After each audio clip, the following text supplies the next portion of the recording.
Good evening, class.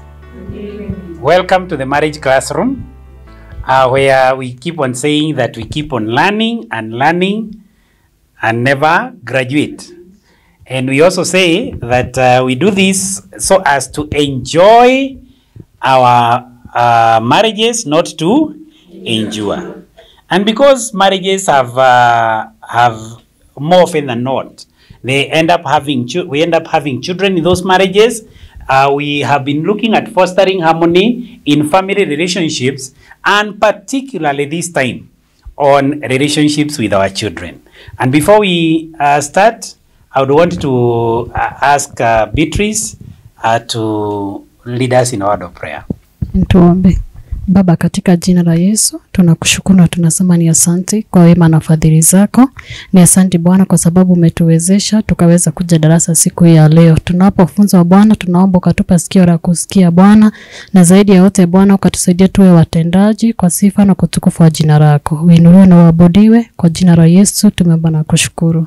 Amen. Asante sana. We would also want to take this opportunity to welcome our online viewers. Karibuni sana. We have been getting some very good feedback back from you people, and we are very grateful. So you can make your comments if you're watching it on either YouTube or on Facebook. You can actually make your comments there, and somebody goes through them to see what are the questions that are coming up, what is the feedback that we are getting there. This is because at first we looked at, the first one that we looked at was, who can remind us, because I believe that you also part of it. Before you go to the natural consequences, there were two types of discipline. The first one?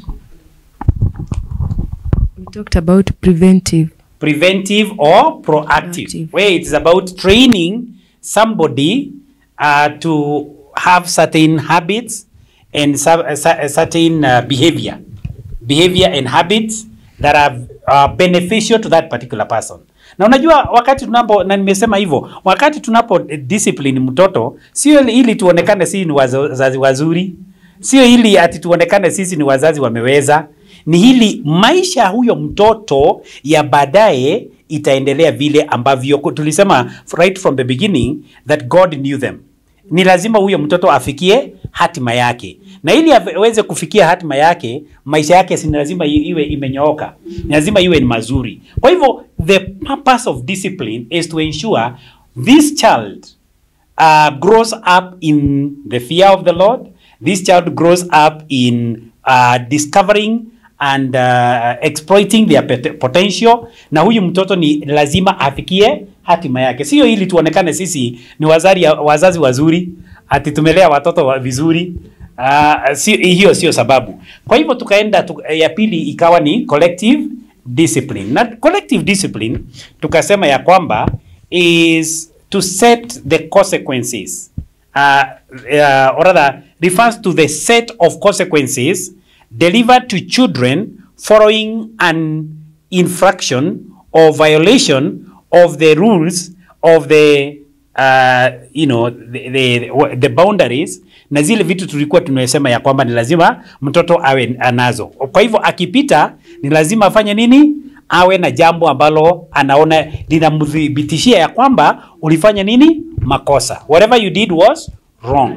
Na ndio sababu akatueleza jambo la kwanza tulisema ya kwamba the techniques zile za corrective, tukasema ya kwanza na hiyo ametueleza ni natural consequences. Natural consequences. Natural consequences inamaanisha nini? Mtoto amekataa kula, aende alale akiwa njaa, for example, sio ni natural. Asipokula ni lazima itamsumbua. Na sijui unajua kuna watoto wengine pia ambapo hawakuli na wajali. Hawakuli na wajali. Sijui mama, I used to see my son. My son was a very poor feeder. Our firstborn was a very poor feeder. Lakini vile mama yake alikuwa naangengana na yeye, hususan akiwa mdogo, mpatia chakula ni lazima angempatia yeye mwenyewe chakula hata akiwa mkubwa kidogo. Sasa ingine mpaka nikamwambia, si uachane na huyu mtoto, usiwe ukiminstruct every step of the way. Anamwambia he's called Martin. Martin, weka chakula mdomo. Anaweka chakula mdomo. Martin, tafuna. Anatafuna. Martin, meza. Anameza. Martin, weka chakula. You know, it is repeated over and over again. Mpaka mimi nikamwambia, si wachane na yeye, akiwa ako na njaa, si atafanya nini? Atakula. Lakini unajua hiyo motherhood siku moja tukiwa wageni wamejaa kwa nyumba, akaweka chakula, akaambiwa weka chakula kwa mdomo. And then wakaanza kuongea, my wife wakaanza kuongea na wazazi wengine, ora na wale watu walikuwa wametutembelea. Wakiongea hivi, mtoto akasema, mami hujaniambia nimeze. Unajua ni kwa sababu kumekuwa na mazoea, si tunasema juu ya habits. Naye mama yake akajua, kumbe huwa you can feed, lakini huwa unafanya nini? Unagojea. Akachukua chakula yake, akaweka mdomo, akatafuna, akasema, umeona vile mimi nimefanya? Goja uone kama hiyo chakula nimekula itakuja kwa tumbo yako. Ikiwa hutaki kukula, weka. Na unajua kutoka wakati huo hajawahi kuambiwa, na ukiona size yake, I am the smallest in my family. Kwa hivyo tunasema ya kwamba natural consequences ni ya muhimu sana. Lakini niseme ya kwamba jambo moja ambalo nilikuwa nikitaka hata kabla tuendelee kusema ni ya kwamba nidhamu. Nikasema ya kwamba ukitia adabu, nidhamu, mtoto wako sio ili uonekane wewe ni mzazi hodari, sio ili uonekane wewe ni mzazi mzuri. What we are basically saying is that we are ensuring that that child reaches their potential and their destiny. Waishi maisha mazuri. Kwa sababu wasipoishi maisha mazuri kulingana vile Mungu alikusudia, watakuwa sumbua kwako. Watakuwa wasumbufu kwako. Kwa hivyo ili ujiondolee hiyo shida, lazima utie mtoto nidhamu. You know, basically, but when you are doing this, don't grade the child. Yani, I want to explain grading. Pengine unamwadhibu kwa kumchapa na unazidisha kichapo. Yani ni kichapo ile Waswahili wanasema kichapo cha mbwa. Yani unachapa mtoto mpaka badala ya yeye kuona makosa, anakuona makosa yako ya kukumwadhibu. Unaona sasa? Yani haoni vile. In fact anaweza hata kusema mimi ndio nilikuwa nimefanya makosa, lakini hiyo peke yake ndio imefanya mama ama baba anichape jinsi hii. Unajua we had in our family somebody ambaye aliadhibiwa na alienda mpaka akiwa mzazi, akiwa na watoto wakubwa, alikuwa na ile bitterness. That bitterness. She eventually died. But she had a lot of bitterness kwa sababu ya hiyo kuadhibiwa. Ndio sababu tunasema ya kwamba don't grade the child in punishing beyond the mistake. Una punish mtoto zaidi ya nini? Ya ile makosa ambayo amefanya. Hiyo ni makosa. Wewe ndio sasa unastahili kuadhibiwa. Jambo la pili, kuna wazazi nao hawachapi mtoto, lakini wanatoa maneno kwa huyo mtoto ambayo itawakera hata wakati watakuwa wazee. You know, let me give you one example. Umekaa ukiambia mtoto jambo fulani mpaka limekuwa part of her ama part of him. One time tulienda shule fulani tukihubiri. Mke wangu baada ya mahubiri, mimi nilikuwa nahubiri, mke wangu baadaye wakamfuata wakasema ya kwamba, madam, ningetaka kukuona. Ni msichana ambaye alikuwa form 3. Ningetaka kukuona. And that time she was in tears. Sisi tukasonga, yeye wakaachwa na yeye. Akauliza, what can I do to stop being careless? And then my wife akamuuliza, what makes you think you are careless? Has anybody ever told you that? Akasema, mama yangu huwa kila wakati ananiambia, why can't you stop being careless? Unajua hiyo maneno ingine hata ni vitu tumerepeat kwa mtoto mara nyingi mpaka inakuwa part of yeye. Hiyo mambo ya kwamba hata unajua, by the way, mimi hata sikuwa nakutaka, you know, na kuna wazazi, we are talking about words that have been taught to children, si ndio? Kuna maneno ambayo mtoto anaweza ambiwa. One time I remember intervening. Mtoto anatoka kwa nyumba, unajua mtoto mdogo anatoka tu kwa nyumba, unajua they feel very free wakati hawana nguo. Kijana tu mama yake anafikiri alikuwa amemtoa nguo ili amuoshe. Kijana anatoka na kulikuwa na kumenyesha kidogo, kwa hivyo kulikuwa na matope nje. Anatoka kwa nyumba akiwa amekimbia, and you know, free bila nguo yoyote. Amekimbia, the child is feeling nice. Mama yake anamwambia, wewe kuja mjinga wewe, chokora. You know, wakati niliangalia hiyo maneno, unajua huyu mtoto huenda akawa kumbuka haya maneno mpaka, in fact I stopped and I told the mother, hiyo maneno ambayo unatoa kwa kinywa chako, Biblia inasema ya kwamba life and death are in the power of the tongue, and whatever you will, you'll eat the fruits thereof. Na kwa hivyo hiyo maneno, ebu uachana nayo na utubu. By the way, and I was a pure stranger, lakini mimi nikaona haiwezi pita. Kuna maneno ambayo unaweza ambia mtoto, badala ya kumrekebisha, ina grade yeye, ni kama inamsiaga, na anakaa akiwa mtu ambaye amesiagika. Maisha yake inakuwa unga ya kusiagwa na maneno. Kwa hivyo tunasema ya kwamba hiyo yote to avoid. Second consequence, second thing, technique. Second technique ya hii ni number 1 is natural consequences. Ya pili ni logical consequences.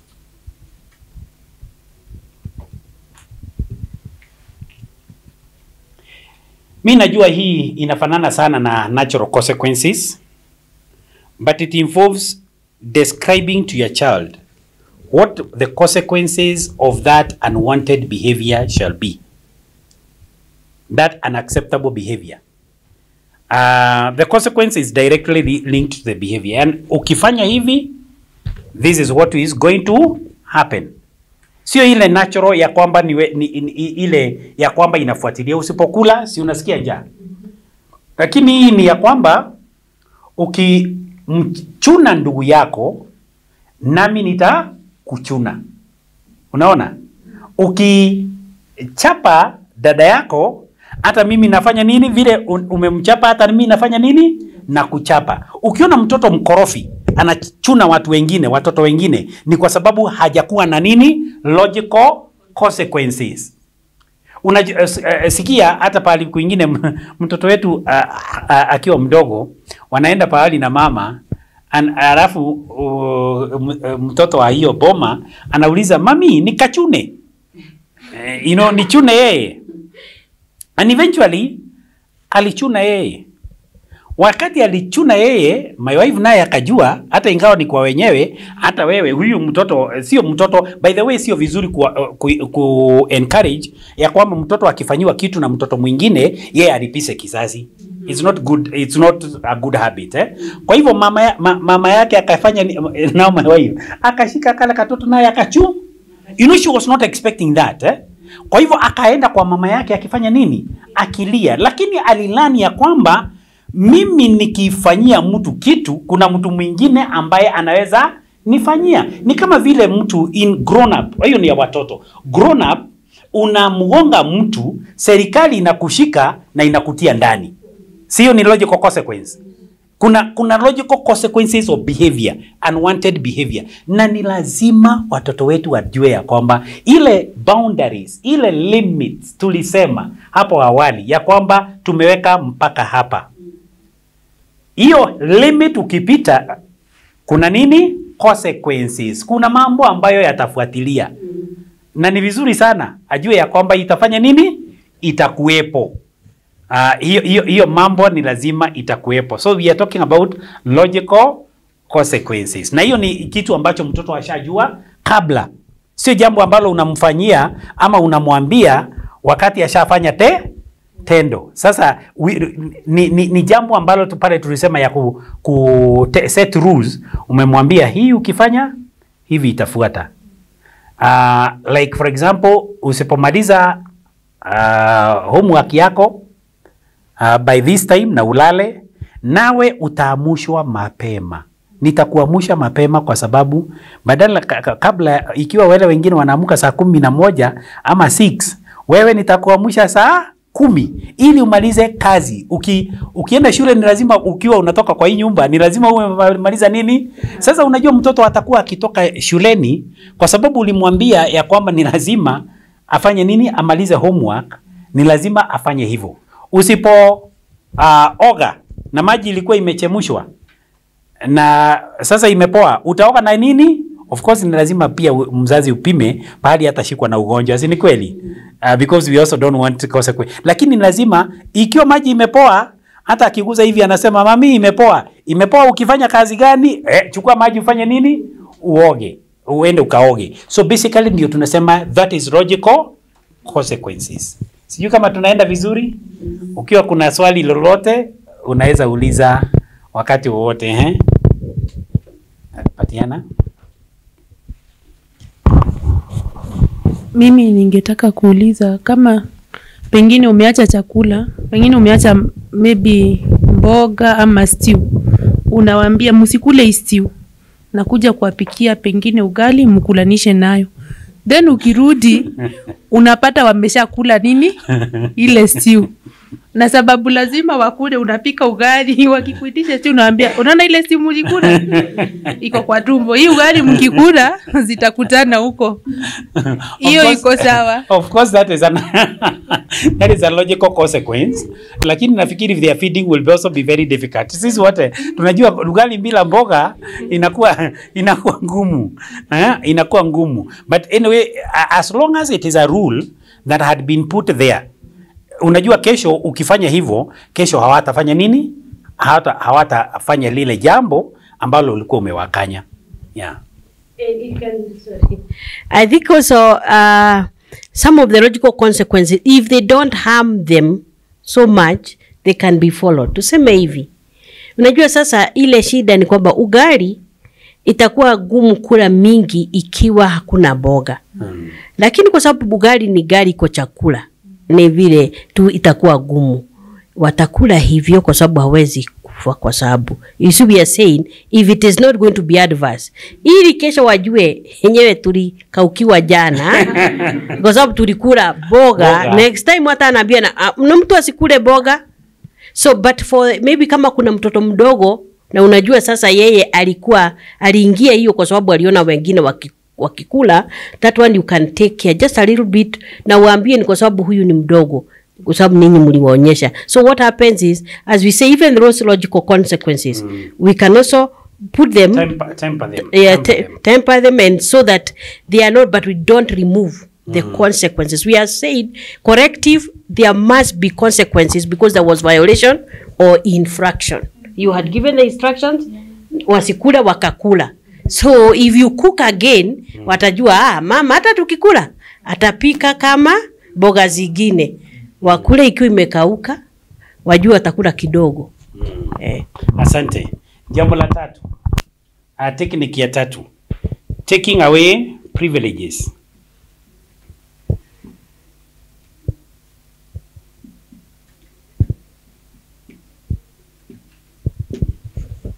Taking away privileges. Hii ni kumaanisha ya kwamba haiko pengine kwa ile natural consequence, haiko kwa logical consequence, lakini pia hii ni lazima ni jambo ambalo linafuata bad behavior. When there is bad behavior, the consequences for that unacceptable behavior must also be there. Na hiyo ni kuondoa privileges. Na hiyo privilege wakati unapoiondoa inafanya, it works best if at all the withdrawing of the privilege is related to the action, is related to the behavior, the behavior ile ambao walifanya. If it is related, it works best. Jambo la pili, ikiwa ni jambo the child values, yani ikiwa ni kitu kile ambacho una withdraw ni kitu anapenda sana, is something that the child really values. And thirdly, if at all it is coming, ni lazima ikuje as a result of the behavior. Sio ya kwamba ni kitu unafanya tu kwa sababu for any other reason. For example, ulikuwa unataka kuwapeleka out. Usiseme ya kwamba ni kwa sababu umekosa pesa. Sasa ndio una withdraw. Ni kwa sababu as a result of that particular behavior. And a good example that we can talk about here, or one of the examples, ni ile tumesema tayari. Mtoto huwa ana watch kipindi fulani on, tuseme Saturday morning. Most of the media stations zinakuanga na vipindi ya watoto on Saturday morning. Huwa ana watch a certain particular program. Lakini wewe umekubaliana hata kazi ya Friday ni lazima ifanywe Friday, sio kuiweka mpaka the following day. Unajua, because that you are also teaching the child not to procrastinate, you know, to make things wait for another time. Kwa hivyo ikifika Friday, wewe ni lazima umalize homework yako. Asipomaliza, afike wakati yeye hajamaliza, on that particular Saturday morning, ile kipindi ambacho anapenda sana, badala ya kuacha hiyo kipindi, yeye anamalizia nini? Homework. Unajua sasa, hiyo you have withdrawn a privilege, and that privilege is related to the behavior ile alifanya, and it is something that the child values. Ikiwa ni kitu huyu mtoto does not value, they won't care, they won't learn. They won't learn. They won't hana shughuli, yes. And another example would be like if you have a teenager, kama sahi wazazi tuko na watoto nyumbani. Wakati mwingine maybe they are on holiday, hata kama ni hao wa college, pengine ako na simu na mmekubaliana juu ya utumizi wa hiyo simu. Ukiona ukute violate, you can isiniwe umenunua hiyo simu, you can pick it. We say it's the receivership. Kama utamrudishia, kutakuwa na makubaliano. Na ile mmekubaliana. So in that way, that is a withdrawal. They value that. Or sometimes you tell them, I'll keep your phone. They would promise you heaven. They will say, I'll do this, mom, like, don't take my phone. Yes, they value it. If there is a misbehavior, pegine she went out maybe for friends kwa sababu they communicated through the phone and all that. Halafu umeona ameviolate, unamwambia sasa hii gadget ndio ilifanya umendaganya, unaichukua unaiweka. Once they realize this, they would now what was the cause? I was not truthful and all that. So a privilege can be withdrawn, and that also works as very because well. they still Beatrice. Na vile unaweza mnyaganya hiyo simu. The moment umemnyaganya simu, atakwambia mama, nilikuwa nataka kwenda kuomba kitabu mahali fulani, na sio kitabu anaenda kuomba. Anaenda tu ile communication ambayo imesababisha umnyaganye simu, anaenda kumekia huko. You can also withdraw that privilege. That privilege of going. Unasikia wale watoto wanaambiwa you are grounded for the next 2 days, hutoki hapa nyumbani. And there are also consequences for that akiondoka, there are also consequences. Ndio ninasema ya kwamba hata hiyo kitabu hutaenda. Kwa nini? Kwa sababu it is as a result of your misbehavior. Hiyo behavior ambayo ume-exhibit ni lazima iwe na nini? Na consequences and withdraw of privileges. Ya kwamba kuna privilege ambayo huwa nayo na ume-withdraw. Lakini hata hizo privileges tafadhali isiwe ya kwamba, once again, isiwe ya kwamba ni rights. Unajua kuna rights na kuna privileges. Kama for example, kumnyima mtoto chakula. Ya kwamba kwa sababu amefanya nini? Chakula sio privilege. Chakula ni right. Kumnyima mtoto pahali ya kulala, enda ukarare pahali umetoka. Hiyo sio privilege. Shelter and security, that one is a right. Tuko pamoja. When we are talking about privileges, ni vitu ambavyo anaweza survive bila hizo, lakini because they are in your home and in your household, wana enjoy.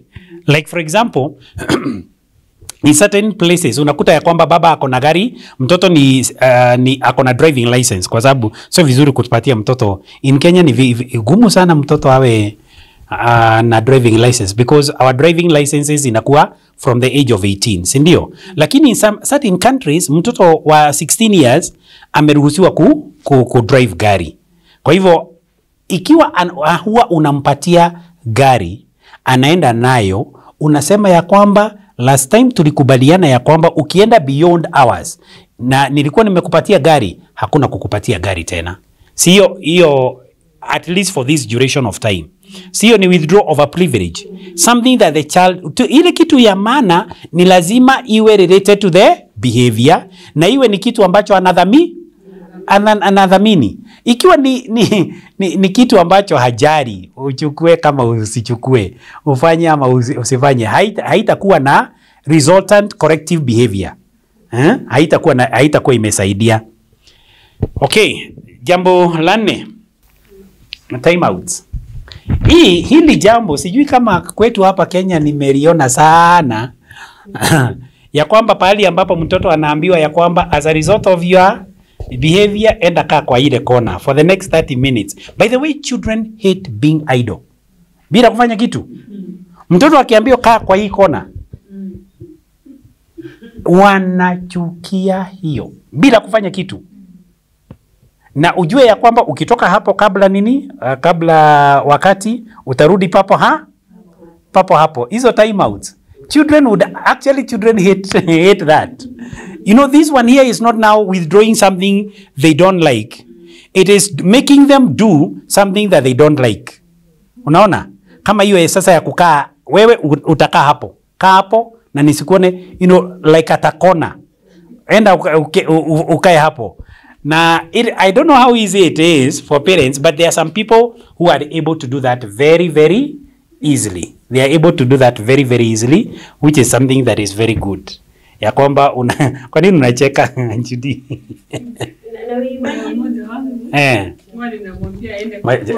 Chukua nini? Kuna mmoja huwa anaambia aende kwa kona. Sasa wakati ameenda kwa kona ndio nakuchukiza kabisa. Anatoa viatu, anatoa sweta, anageuza nguo, yani mpaka unashindwa shwari. Unajua ile shida iko hapo ni moja. Unataka akae kwa kona na mnakaa na yeye. Yani ukai na yeye hapo lakini unakaa kwa macho ukimwangalia. Wacha afanye kwa hiyo kona yote, wacha afanye jambo lolote ambalo anadhania atafanya. Atoe sweta, unarudi hapo unamwambia, "Oh, umetoa sweta, hebu vaa sasa mzuri. Uvae vizuri." Sasa ile amefanya nini? Amemaliza. Kwa sababu hususan akiwa mtoto mdogo, kile ambacho it's another form of temper tantrums. Kile ambacho anataka kufanya ni ya kwamba I'm not feeling it na ni lazima nikukasirishe. Usikubali kwenda kwa hiyo time out na mtoto. Wale ambao wameangalia the 3-day nanny. Mtoto anaambiwa ya kwamba enda kwa kona, and unless there is CCTV kwa nyumba, wewe unaendelea na kazi zako. Ukiendelea na kazi zako, ukikuta kwa ile kona kwa hiyo kona, lakini ametoa hizo viatu, ametoa sweta, hata ako uchi, wachana na yeye. Usiulize kwa nini umetoa nguo. Umwambie, "Oh, hutaki, unasikia joto." You know, assume that, don't overthink as a parent. "Oh, unasikia joto, ni sawa tu hata ukikaa bila sweta. Umetoa viatu, weka viatu kwa shurak, tembea hivyo." Kwa nini? Si yeye ametoa, sio yeye umemtoa. Unataka kwenda nje bila viatu, enda. Kwani mtoto sisi wengine tutitembea bila viatu for a very long time. Lakini sasa ukifadhania ya kwamba ni lazima mtoto wangu asiweze kutoka nje bila kiatu, nitaonekana namna gani mimi kama mama? You know, the very moment that you put yourself in the shoes of the child, you start, unaanza kuregeza nini? Utaanza kuregeza zile boundaries ambazo ulikuwa umeweka. Mwalimu? Another thing, I think even in that time out, if you wanted to be effective, hata hiyo shughuli ya kuuliza kwa nini umetoa fulana au umetoa, wachana nayo until after. The only thing ni kama aki-infringe atoke, if there is a violation or infraction. Ametoka hapo, pale ulimwambia akae, na time is not, because vile hata anatakiwa, most of it is, kaa pale, ufikirie juu ya ile umefanya, ufikirie juu ya makosa yako. So akitoka hapo, si ati time out imeisha, ni baadaye unamuongelesha. What did you Umejua find? kwa nini, or what did you find, what was the reason why uliambiwa ukae hapo, umejua makosa yako. So akikaa pale na anaendelea tena kukuchokoza, to use the word kukuchokoza, we mzazi, you are failing even in that time out. So na hata asiende hapo na toys, ati ameenda kwa kona yake na toys. It should be okay, the issue is this, anatakiwa aone ya kwamba ametoka hapo. Okay, it's another way of like you are being secluded because of a misconduct. And so that you can only come back to be with us if you know what you have done is wrong, then we accept you back. So it's another way of a punishment, but in this way it is like you are secluded. You are not part of us. You are there because you did wrong.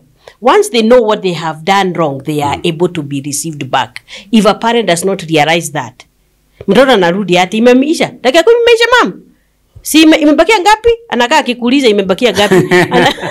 Si hata imemaliza. Si hata kama, so hata hajajua makosa yake.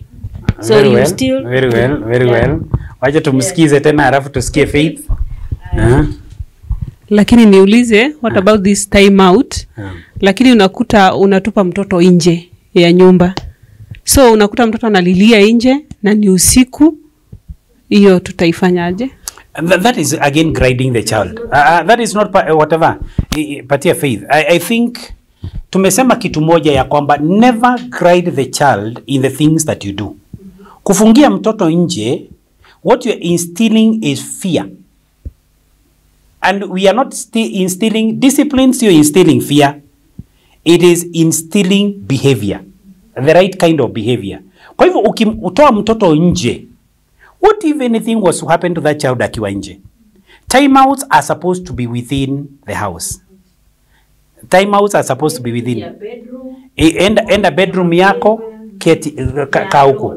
Ama if at all you have a house ambayo iko na niliona familia ingine ya kwamba kuna staircase. Hapo chini ya staircase, enda keti hapo. Unaona huyo mtoto sio ya kwamba unampoteza ama you are throwing away the child. And to me, I think kufungia mtoto nje, that child can even break that time out because of what is the fear of being outside. Na unajua fear sio lazima iwe ati ni usiku. It can be, ni kama vile tulikuwa tunasema ya kwamba mtoto wetu anatoa tantrums. Tunafika kwa till, tunalipa, tunaanza kutoka tuende kwa gari. Huyo mtoto, as long as ako in a strange environment, the first thing that comes there is fear. Ya kwamba ni lazima niwe in a safe environment. Na ndio sababu anafanya nini? Anawafuata. Lakini unajua hakuna bali mumeenda. Unamwambia wewe ingia kwa gari, twende. So I don't think closing a child outside the house in itself is a timeout. That's not a timeout. Yeah. Okay, mwalimu, nilikuwa nataka kuuliza hii time out. For example, kama mtoto amekukasirisha, can we take the time out as a moment tunamwambia kaa hapo while you rethink and you resolve and you bring out the anger as you breathe in and out, ukijaribu ku calm down so that hata ikikuja when you are spanking them and punishing them, it will not be out of anger. Very well. I think that is a very good input. Ya kwamba jambo moja ya kwamba nafikiri ndio tunaelekea, never punish your child in anger. So time out pia sometimes, especially when it is repeated, inakupatia time ya kufanya nini? Ya cool down. Hata wewe mwenyewe kufanya nini? Cool down. And that is why we are saying don't supervise a time out. Ya kwamba mtoto wako pale kwa kona, unaacha kile ambacho unataka ulikuwa ukifanya, unakuja kumwangalia hapo kwa nini? Kwa kona, kama anafanya ile kitu ulikuwa umesema. Time out is go and think about it. Whatever you have done. Nimeona a certain young family ambapo wanafanya hivyo. Na if there is anything the children dread, if there is anything that the children, and we are talking about one of our spiritual sons, by the way, ambao unakuta ya kwamba watoto wao wakiambiwa ya kwamba enda bedroom, they don't like it. You're being withdrawn from everybody else where ako. Go to the bedroom and think about what you've just done. wewe uko kwa time out 10 minutes, unajua, and they don't like it. In fact, they will plead with the parents, daddy, mami, wacha nisiende, you know, said no, we said that you're going to do, because the other thing that you have to do is to be firm. You must be very firm, not harsh. You know, there is a difference between firmness and harshness. So kwa hivyo unamwambia, na ikiwa ni kitu ambacho amekukasirisha, na unamwambia hebu enda kwa ile kona, hebu keti hapo 10 minutes. That time wewe mwenyewe unaanza ku think on how also to deal with that particular child, ili hasira yako iteremuke. Ikisha teremuka, uite mtoto baadaye, umwambie umeona makosa yako. It is very, very important. Thank you for that input. Something else that now is controversial, especially in our time. Number 5. Number 5, I've said it is controversial depending on where somebody is and in our time. And this one here is spanking. I know very well that the Bible says, spare the rod, spoil the child. And pahali ingine inasema ya kwamba foolishness sometimes inakuwa imekuwa tied up with the heart of a child. The rod of correction removes the foolishness, unaachwa na mtoto.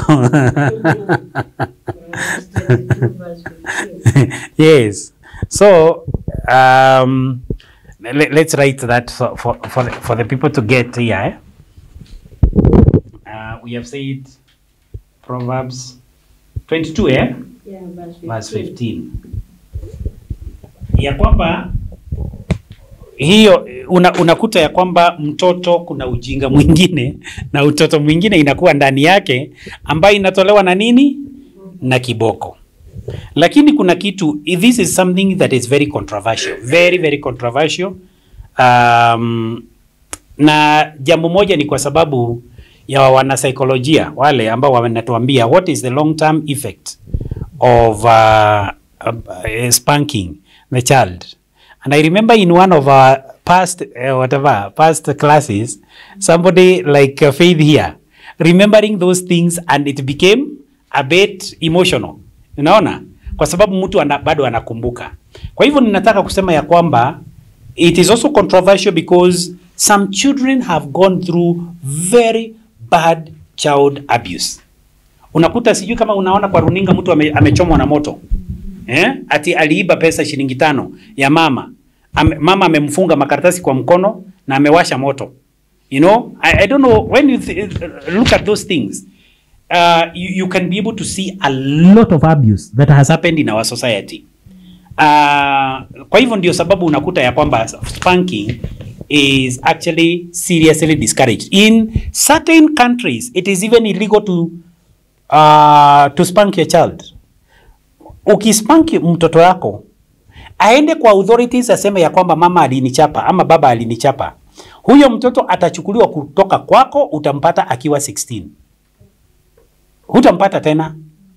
In fact, even hata watoto wengine, hata ikiwa ni mmoja na uko na watoto kadhaa, hata wao wengine wanaweza kuchukuliwa, wewe ukae bila mtoto, because you are doing more harm to the children than good. Once you will be put in. Yeah, hata wewe mwenyewe unafungiwa. Wachwi, hata that night mtoto akipiga simu aseme my father has threatened me or has harmed me, polisi wanakukujia. Hey. So in certain countries, by the way, this is a very serious thing because of the kind of abuse that children have gone through. And some of it is very devastating. Even in our country here. Sijui kama mliona kuna wakati hii ni somebody different, it's not the parent. Mtoto sijui ni nini alikuwa amefanya, house help mpaka anamkanyaga kichwa. You know, that is very, very bad sense of child abuse, and some of them have long-term psychological effects. Lakini tunasema ya kwamba in Proverbs 22 verse 13 and 14 says, do not withhold discipline from a child. If you punish them with a rod, they will not die. Punish them with a rod and save them from death. And verse Proverbs, the same Proverbs 13:24, whoever spares the rod hates his son, but he who loves him is diligent to discipline him. So ikiwa unampenda ni lazima it may be necessary sometimes to do that. Proverbs 22 verse 15 to share sema hiyo, folly is bound in the heart of a child, but the rod of discipline will drive it away. Lakini when spanking the child, do not do it excessively or unnecessarily, because it is going to be counterproductive. Mama yangu na mimi nasema hii kwa sababu sisi ni marafiki sasa sana. Tukiwa wadogo. Haikuwa discipline, ilikuwa total war. Ilikuwa vita mbaya sana. Na vitu zingine mpaka unajiuliza, like for example, if I may say this, I wet the bed even wakati nilikuwa mkubwa sana. Sasa mimi nimewet the bed, ninaamuka, I'm already wet, I am not uncomfortable and I'm not feeling nice, lakini badala ya kunisaidia, mimi ninajua ya kwamba it is going to be total war. Ninaenda shule nikiwa nimechapwa, mimi sikulala vizuri, nilikuwa kwa baridi, all those things. Basically we are saying that it should not be done excessively, it should not be done unnecessarily. Kama you are wetting the bed, I still talk about it and I say it was unnecessary. True. That one was absolutely unnecessary. And of course it was also excessive.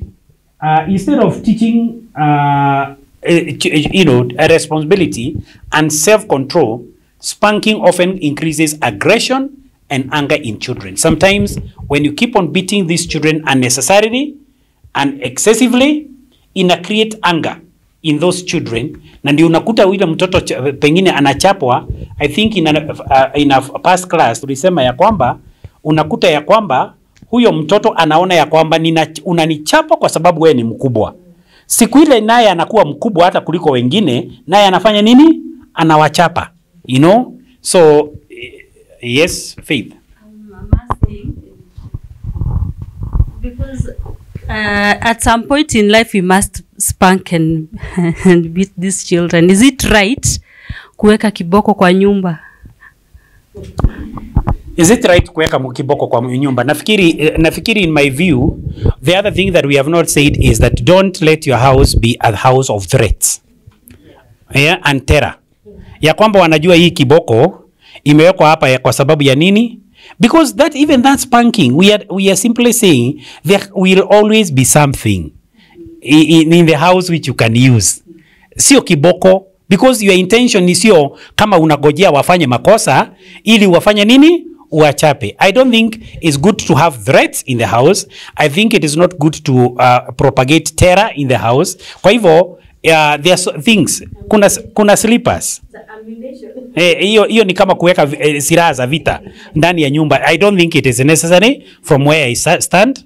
Na si unasikia hata like for example, na nimesema ya kwamba tafadhali ikiwa imefika hiyo wakati, usichape mtoto ukiwa umekasirika. Mtoto hastahili kukasirisha wewe uchape yeye ukiwa umekasirika. Kwa sababu hiyo you'll end up harming the child instead of correcting the child. Mimi nilikuwa saa nyingine tunaongea na my son. Umeona makosa yako sasa nitakuchapa. Si nikwambie ukirudia nitakuchapa sasa nitakuchapa. Unataka nikuchape ngapi? Even that negotiation. Unataka nikuchape ngapi? Anasema unichape 2. One time my wife said earlier, akaniambia, "Daddy, na usinichape na slippers, nichape na kofia." Nilikuwa nimevaa kofia. I actually ended up laughing na nikamwambia, "Sasa hata kukuchapa sitakuchapa, lakini usirudie," na hakurudia. Maybe the very last comment because our time is up. Okay, mwalimu, would you kindly advise us as parents the places to beat our children? Because one time there was a neighbor alikuwa na shida ya masikio, and it is simply because alisema their father used to pull their ears, and now one ear an operation had to be done because of your consequences. So that is why we are saying that one should not. Even by the way, even tulisema ya kwamba don't even bring shame to the children. Ikiwa unachapa mtoto usimchape mbele ya watoto wale wengine na everybody. Ikiwa imefika hiyo. We are saying it should be a last resort and it should be done in a very, in fact that is why some people say don't even do it at all. kwa sababu sometimes you end up harming the child. Be very very conscious about and very sober. And that is why I'm saying sometimes unaketi na mtoto unamwambia ukifanya hivi siku ingine nitakuchapa. Na hata akifanya unaketi na yeye unamwambia si tulikubaliana ukirudia nitakuchapa Sasa ni lazima nitafanya nini? Nitakuchapa. You know, in your talking, wakati unapoongea na yeye, even some of the anger is going. Ndio sababu unasikia nilikuwa nikamuuliza unataka nikuchape ngapi? Anasema nichape 2. Na hata ukichapa ikiwa ni hiyo slippers, usichukue kama ni mnyama, kama ni nyoka unavunja unataka kugonga kichwa. Hapana, ati lazima asikie uchungu kabisa. It is aone tu ya kwamba kumekuwa na consequences ya makosa yake. There must be you know, how do I put it? Kiasi. Ni lazima kuwe na kiasi. Tusiwe excess. Thank you very much our viewers even for being together with us, and thank you for the participation in the class. Tunashukuru sana. Tutaendelea na mambo ya discipline ya watoto even next time. Thank you.